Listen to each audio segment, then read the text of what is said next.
Hello, I'm Rupert Sheldrake, and I'm here with Mark Vernon. Hi there, Rupert.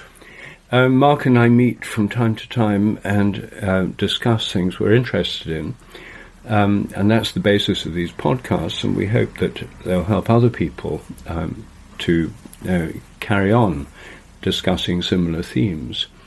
Mark, this time I wanted to ask you about your conference. You organised here in London a conference on the evolution of consciousness based on the ideas of Owen Barfield and relating to the theme of your recent book.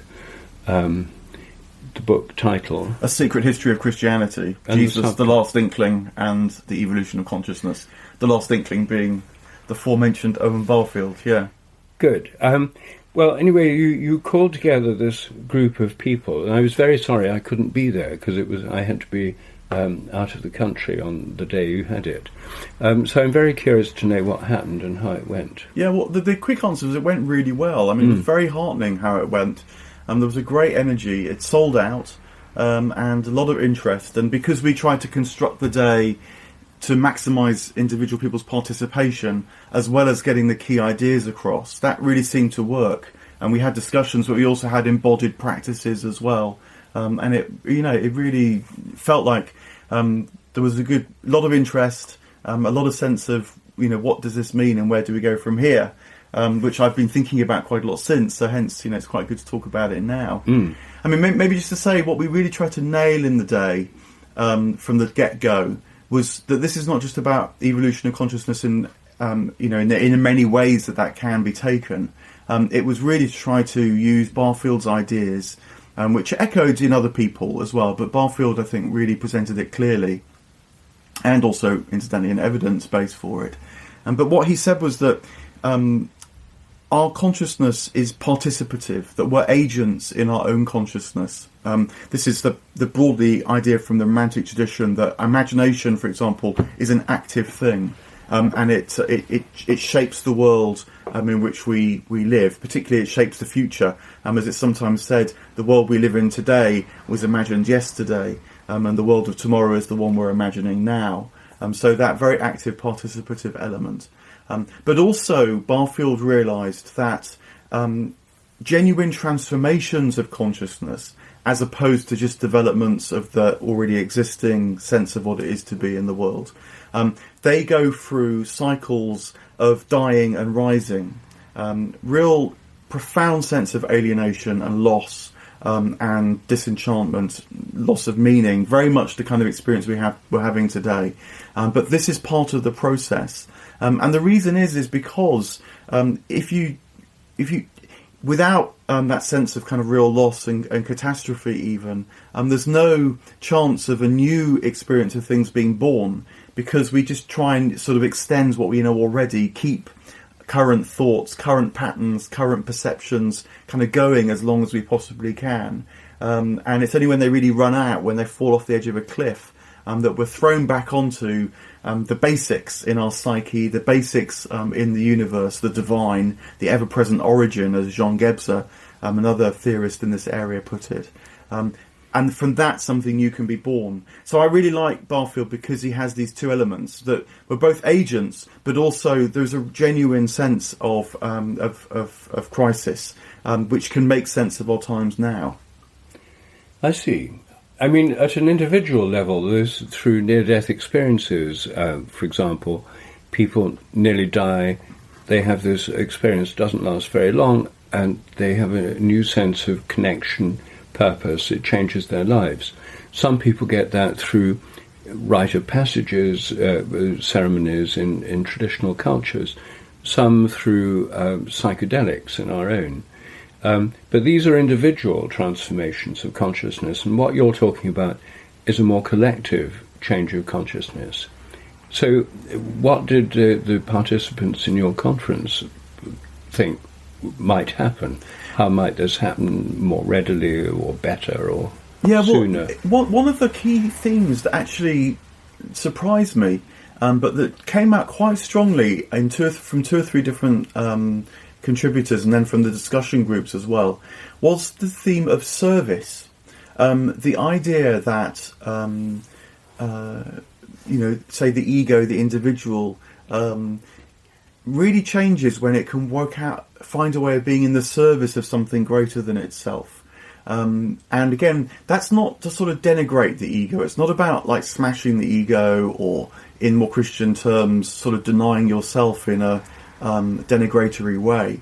It's much more about how can you bring together all that you have as a person, particularly on the imaginative as well as the practical front, and live it so that it is in the service of a wider whole, reconnect it to a sense of the wider whole.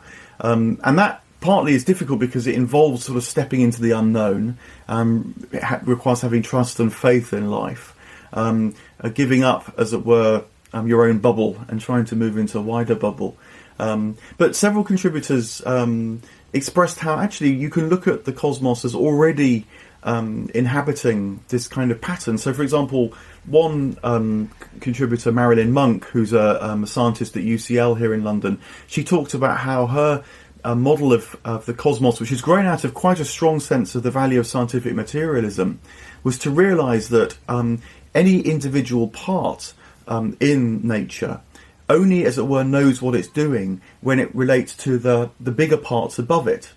So for example, the quarks in an atom only make sense as quarks in relation to the atom, which is the larger structure, the larger form around it. And then you can say the same about atoms, that they tend to form into molecules. And it's in their molecular form, as it were, that they find their greatest fulfillment, you might say, using different kinds of language, obviously.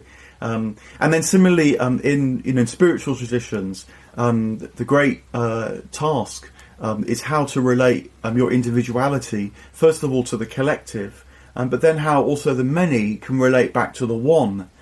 So this sort of sense of being in the service of something greater than yourself that actually is the fulfillment of yourself.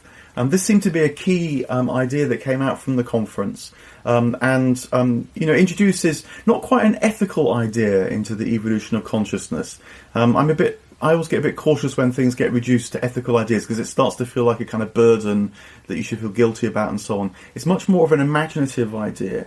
How can we as individuals feel that our lives are actually part of a deeper flow of meaning that we're actively engaged with, but yet is somehow outside of ourselves as well? I see. Well, I admit it, to me it sounds a little bit vague, and the there's a sense in which traditional societies, tribal societies, the individual is all about service to others. I mean, the idea of individuality is not as well developed as in our culture. I know that's one of Barfield's points. There's this evolution of a sort of alienation and separation, and then a going back. But certainly the idea that it's important to work together in service of others would not be surprising to most people in most cultures in most parts of the world. Yeah, I mean, I think you're right about the vagueness. I mean, we are in the phase of not quite knowing what this means. I mean, Barfield certainly felt in relation to older cultures, indigenous cultures, for example, that they can inspire us to have this sense of what it is to live a more collective life, and not just collective amongst the human groups, but amongst in relation to nature and the divine as well. But he thought that it's not a question of going back, though, because we have individuality now, which indigenous cultures, in a way that indigenous cultures don't, and that has value. So men and women alike, at least in principle, are able to move across social strata, which you don't get in older cultures. So he thought it's very much about extending, for example, the sense of what it is to be an individual in a culture, rather than losing the gains of what it is to be an individual. And that is a spiritual gain as much as a kind of sociological gain as well. But what that means, well, I mean, one practical outcome, he was part of this Inklings group along with C.S. Lewis and J.R. Tolkien. And I think that he felt that both Lewis and Tolkien, who put their individual imaginations to great use in the writing, for example, of their novels, have given birth to almost the whole sort of genre of kind of writing that people now quite in quite widespread ways, use to try and understand the world in which they live. So this would be the fantasy genre. So Lewis, for example, gave a sort of birth to a new way of engaging with the Christian tradition in particular. And people now, the Lion, the Witch and the Wardrobe, I think, is like even in the top 10 best-selling novels of the 20th century or something. I mean, it's phenomenally successful. And of course, the Lord of the Rings gives rise to a kind of fantasy world, but where people can start to feel that perhaps things like magic that they previously had dismissed, maybe there's some truth in it, there's some reality in it that you might be able to reconnect with once more. So, for example, you can read The Lord of the Rings, have a sort of felt sense of that excitement, the engagement with the book. But it's not just as it were pure fiction. It is itself a kind of initiation process that after you've read it, you can't quite look at the world in the same way again. So people, for example, might realise that going on great journeys, which of course is what The Lord of the Rings is all about, that in itself is transformative. You end up at a point that you had no conception of where you might begin with it. The old magic, like the old language, meant to say, like the Elvish language, which features so much in it. Well, maybe what old languages, poetic languages, give you is a new, experience of time. That there's a kind of dynamism that moves through the world, that's captured in poetry. That maybe the more rational side of you, again, had no sort of conception of existing before. An example there would be from this small group where Barfield felt that it was an individual doing the work. Both Lewis and Tolkien had, as it were, to do the work, but it turned out to be in the service of a greater whole that many people now find inspiring. Does that feel more tangible to you? Well, it's still a bit vague, because, The Lord of the Rings is, for example, seen in blockbuster Hollywood productions by hundreds of millions of people, I suppose. It's hard to see how that's transformed our society. If you look at the way that Europe and North America are going on, it seems like business as usual. Now, it's true that firing people's imagination with a different vision is possible, but there's a sense in which The Lord of the Rings could be interpreted as backward-looking, like a kind of golden age of tribal-type societies with evil empires and things, and rather than something that would inspire people to move into a post-industrial, artificial intelligence-fueled world that we're in. Well, maybe see part of what it might do is calling to question the post-industrial artificial intelligence world, because the point about the artificial intelligence is it is just an extension of the consciousness which we have already, just kind of ramped up by supercomputers. So we live in a logical age, rational age, where big data is a kind of extension of the empirical scientific method, where you kind of gain as much information as possible and then seek the patterns and draw your inferences from it. Whereas true imaginative task is about understanding how we might just have lost contact with whole swathes of reality, for example, because of this Newton's sleep, as William Blake put it, this kind of single vision. And certainly, so there's some parts of the public discussion now who are very aware that we're in a kind of crisis, ecological and otherwise, and so realise that our civilization is kind of becoming convulsed and may die, and it, or at least may go through some dramatic sort of set of tragedies and so on that might lead to it dying. But in the effort to stop that, it seems to me that many people are trying to, as it were, get the best of the current civilization, as it were, to develop new technologies that will mitigate what might unfold. But I think that this other tradition, say, manifest in Barfield's ideas, and then perhaps in sagas, like The Lord of the Rings, and that's saying no, that won't actually get to the root of things. And what's got to happen is that something's got to be given up. a power like the ring and the Lord of the Rings has got to be given up in order that a completely new life that's just been lost sight of can be recovered or regained. So in particular, this would be about rediscovering, as Barfield called it, the inside of the whole world once more, and a direct and lived experience of the kind of vitalities that surround us in nature, in the cosmos, the divine realities that we would need to learn how to relate to once more. So it's much more about how to relate to something again, rather than say how to solve the problems that are immediately around us. Maybe it's going to be a bit of both in practice, but to try and very dramatically expand people's sense of what's at stake here is what sagas and myths and stories can try to do. Yes. I mean, a point you've made in connection with Barfield before is that you have to what we're living in now is a future that was imagined in the past, and what we need to do now is imagine a different kind of future. The imagination comes first. And obviously stories and works of art play a massive part in that. But there is also the more general challenge of how do we imagine a future for our kind of world, with computers and neoliberal capitalism gradually sort of breaking down, a climate emergency and so forth. There isn't that much constructive imagination going on that I can see. I mean, I can see plenty of people pointing to doom and gloom. But the number of visionary ideas for this reconnection isn't so great. I mean, one that springs to mind that we've talked about before is the revival of pilgrimage. I see that as a way of reconnecting with the land, with tradition, with holy places, and with the spiritual realm, and indeed with other people. I mean, that's one possibility. We've discussed a number of others, but in your conference, did any big visions emerge of... Yeah, I can't say there were no... Well, there may have been people who might have been having big visions. I didn't hear about them myself.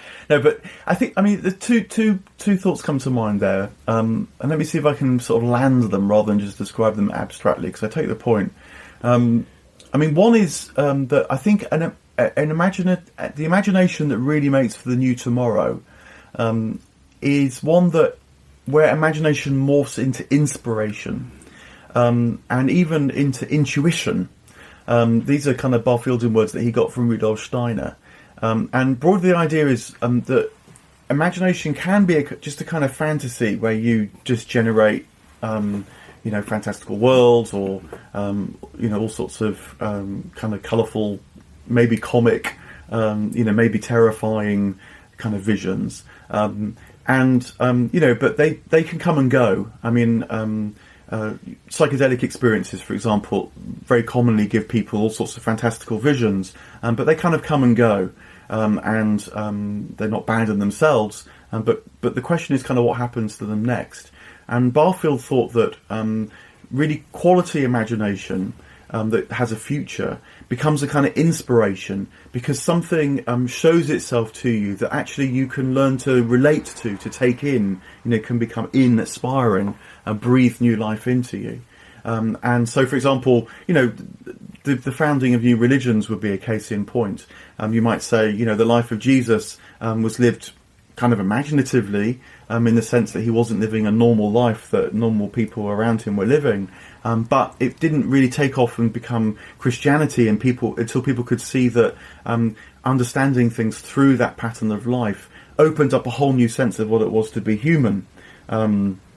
Partly through realising that the sense that the one individual had known the divine in a way that other people could know the divine as well. So this sense of, and then that becomes a new intuition, a new sort of felt sense of what it is to be human, and that becomes a new ground of being, if you like. So you've got to have this sort of sense of development through imagination that then inspires, that then becomes a new kind of ground of being, a new perception of reality that was there all along, but as it were, the human imagination was just closed off to. So that's one sort of thought, one kind of pattern. And maybe, our civilization is going to need something, nothing less than what we might call a new kind of religion, whether it's inspired around a particular individual, or whether it's a new kind of a movement that unfolds probably over longer period of time than an individual lifetime, because that seems to be the way that it goes. Maybe we are at a juncture kind of like that. Maybe it's not quite so complete as that. But then the other factor which Barfield kind of identified is that it's also partly a question of noting what's going on now. And this is an area which kind of interests me because, for example, I mentioned Christianity, and one of the ideas that Christianity gave is that all individuals can experience the incarnation of God within themselves. Certainly in the West, that wasn't a common idea at all, but people felt they encountered this person of Jesus who was completely transparent to the divine, and then they realised that all individuals, in principle, as it were, can become completely transparent to the divine as well. So figures like St. Paul start talking about taking on the mind of Christ. The early church fathers start talking about how the important incarnation is not the one that happened before, but is the one that's happening continually now in us, in our souls. And part, I think, what our imagination can do is reawaken us to how that process might actually be going on now, but we've kind of forgotten it. And people like Blake and Coleridge and others, as well as Barfield, were onto this. And they ask questions such as, what is language itself? Language itself is not just a kind of a process of sort of grunting and squeaking in slightly fancy forms, but language itself gives us the possibility to explore almost to infinite degrees the life in which we live. To open up things maybe through art, through novels, through scientific exploration as well, the medium of which is language. And this greatly expands the world. And it's seeing that, the genius of that, the creativity of that, which happens all day, every day anyway. But we're inclined not to really notice what's going on with that. That can itself be quite a source of inspiration and intuition. The sort of excitement of that, and as much as anything else, which is going, it's not necessarily anything new, but we've just kind of rather lost sight of. Well, I'm not sure that I agree with that. The importance of language and the imagination. We live in a culture saturated with it. Some of the biggest industries are, Hollywood, blockbusters, Netflix, and then just the old-style publishing industry is churning out hundreds of thousands of novels a year, and graphic novels and TV series and detective stories and Star Wars. And most people probably spend hours of the day engaged in a world of imagination through entertainment, fiction, blockbusters, soap operas, etc., etc. And so that actually, probably in the modern world, people spend more time in the imaginative realm than they didn't have as much time in the past. Say you were a Hindu peasant then, living in a village, then you'd get the Ramayana told you once a year, and you'd have the festival of Diwali, and you'd celebrate the events of these epics. People would know those epics. Like in the 17th century, people in England would have known maybe some fairy tales. Many of them would have known the Bible really well and the Bible stories. But now we've got every culture, every kind of imagination, we're saturated in it. So I would have thought that in terms of getting the new picture, the inspiring kind of imagination, as opposed to just sheer bulk wall-to-wall imagination, which is what we've got now. And, even every advertisement is trying to appeal to the imagination in some way. You could be more beautiful, you could go to this amazing place, you could have this new gadget or whatever. And all of them are, in a sense, appeals to the imagination. Overwhelmed with it, the question for me was the noise ratio is so high, how would the signal come through of these more inspiring stories? Yeah, it's a very good point. But maybe the very fact that it's so prevalent, so kind of overwhelming, itself suggests that there's a kind of multiplication of the imagination, but without knowing quite what it's for. We've sort of lost the sense of what it's for. I mean, in a way, it's used to make money. It's been sort of reduced, you might say, in certain imaginative industries, or maybe in the entertainment world, it's more about providing distraction to sort of ward off a fear of meaninglessness. But I think when a story does more than just amuse, is when it feels like it's revealing, say, wisdom to you. I mean, so a case in point, for me would be the story of the Divine Comedy, Dante's, sort of epic poem. Now you can read that as a kind of tremendous creative product of the medieval mind, if you like, which many people do, in fact.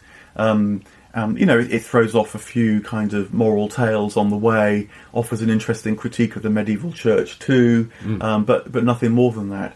But when I've really let myself get into it, and in a way done the work to try and get into it as well, because it's real wisdom doesn't release automatically.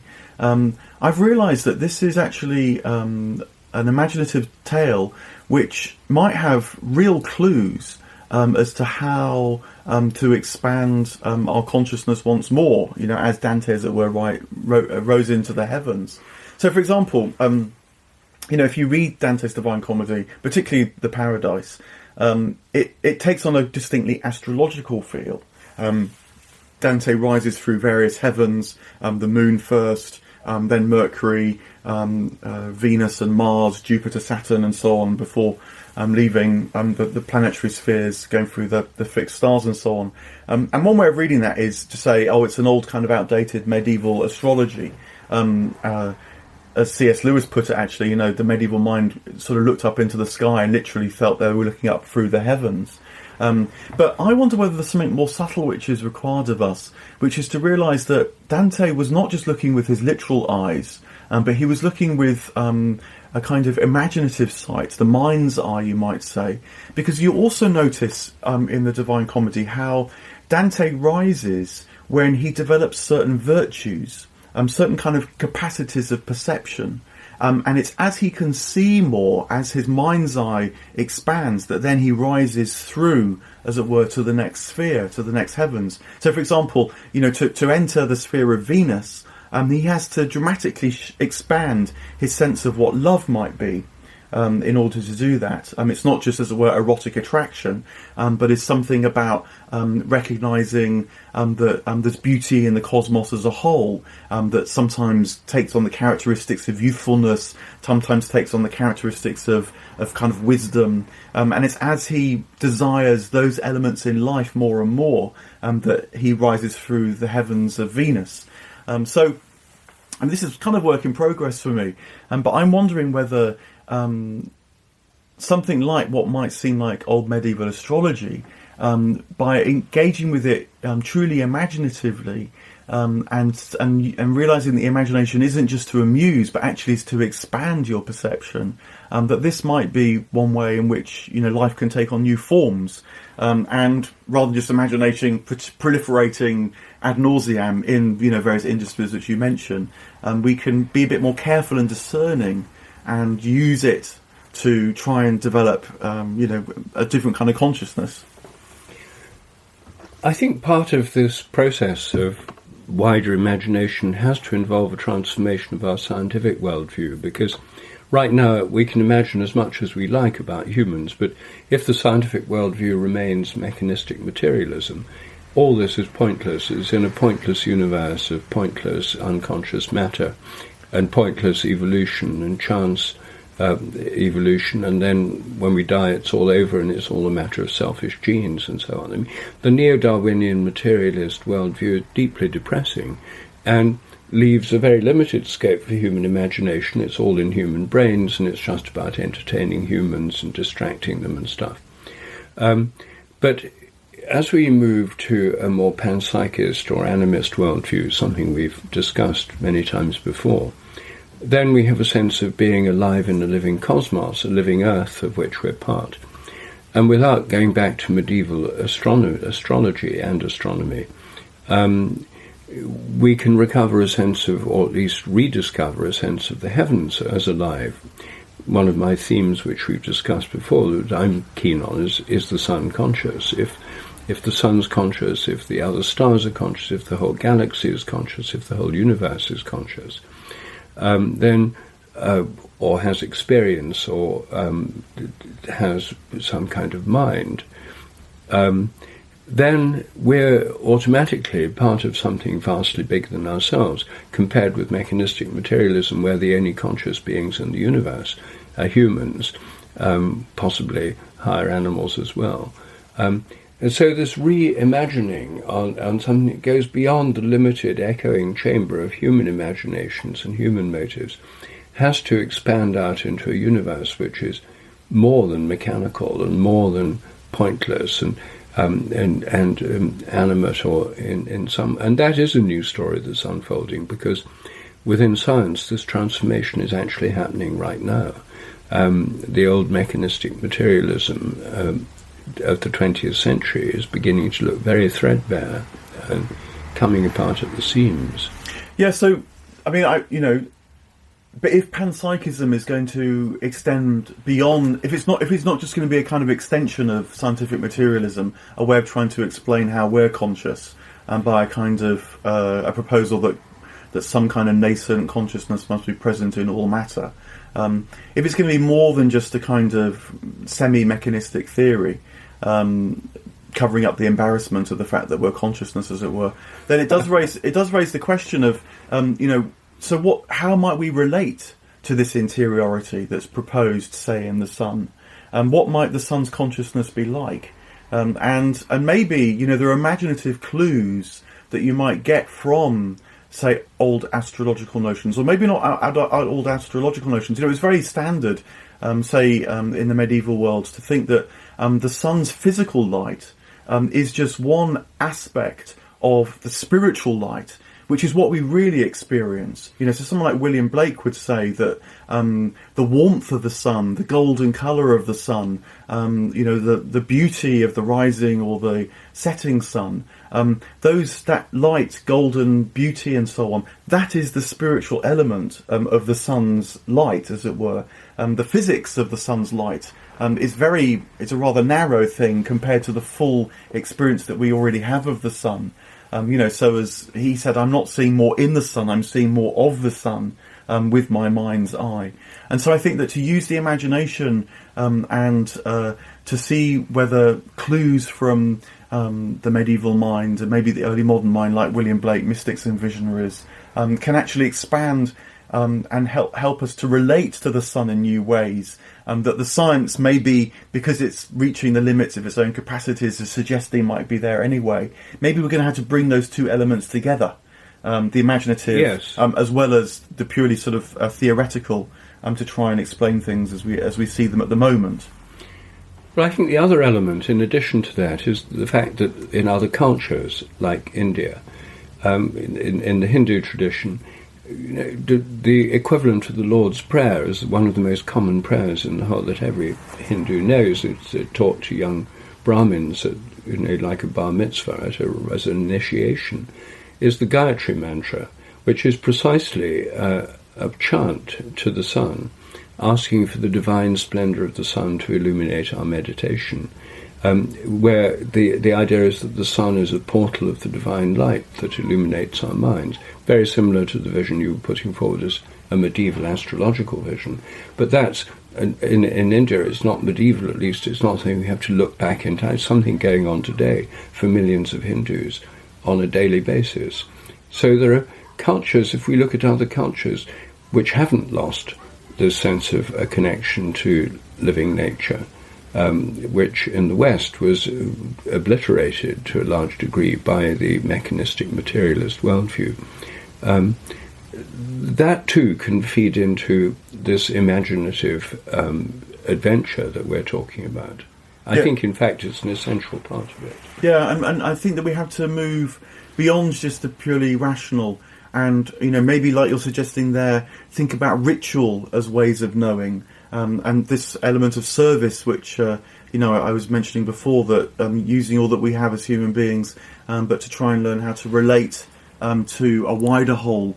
It's going to be trying to tease out what that might mean in practice. that's going to take us, I think, into new worlds. And I think, in conclusion, that actually your suggestion this might involve some kind of new religious movement is really where it points to. Because if you're going to bring in rituals, if you're going to bring in collective, service to others as part of a widespread shared ethic and so on, we already have secularized versions of that in secular humanism. But I think to fire the imagination, to relink us to things, it has to be either a revival or transformation or innovation in the realm of religion, because religion has this collective dimension which pure individual spirituality doesn't. That can be a perfectly private pursuit. I don't see them as contradictory, I see them as complementary. But it seems to me that we're talking not just about a secular imagination here, but about a spiritual and a religious imagination as well. Yeah, I mean, I completely agree. Again, this is the Barfieldian point, that it's not just about extending what you know already as far as it can possibly go. It's about reawakening to what you've become blind to, and going through this kind of crisis after which a new kind of reality reveals itself, whether it be the individual who might become a sort of prophetic figure offering it to the whole in one way or another, or through whole kind of cultural changes which are often captured in the emergence of new religions. Well, look, we'll see what happens. Or maybe we won't, but something seems to be happening. So it's worth teasing these things out, and because it is itself an imaginative exercise to try and talk about it, of course. Yes. So that's part of the process, I guess, to try and have these kind of conversations. Thank you, Mark. One final thing: if anyone wanted to hear the conversations that took place at the conference, which we mentioned at the beginning, they are online. You can find them at markvernon.com, my website, and then /evolving-consciousness. Or just go to my website and look for something on evolving consciousness.